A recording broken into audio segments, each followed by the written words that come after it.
में खुशबू चमन में ऐसे खिलल रहा नजर के सामने हंसत रहा नजर के सामने हंसत रहा।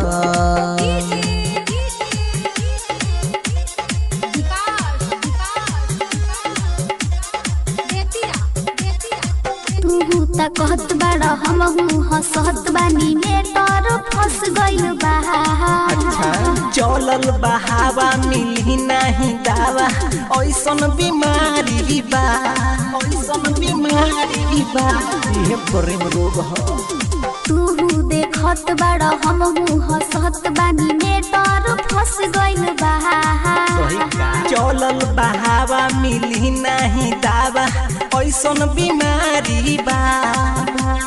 जान लेली राजा तुहर हंसल निक लागे बतिया के बोलल। तू ही बाड़ू दिल में चल हमरा संग में तू ही जिंदगी धारा रह नजर के सामने हंसत रह हाँ नजर के सामने हंसत रहा।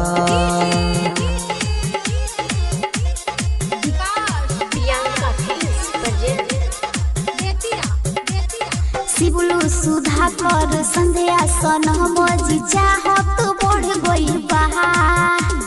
बाड़ा भागे आइल बाड़ू मौका पर हंसैले बाड़ू मनवा तो रस गई बा मनवा तो रस गई बा।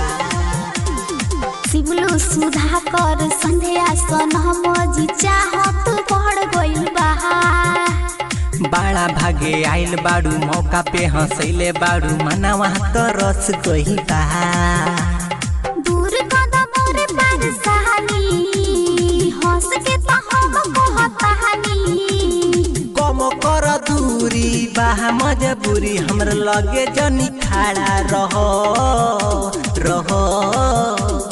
नजर के सामने हंसत रह नजर के सामने हंसत रह।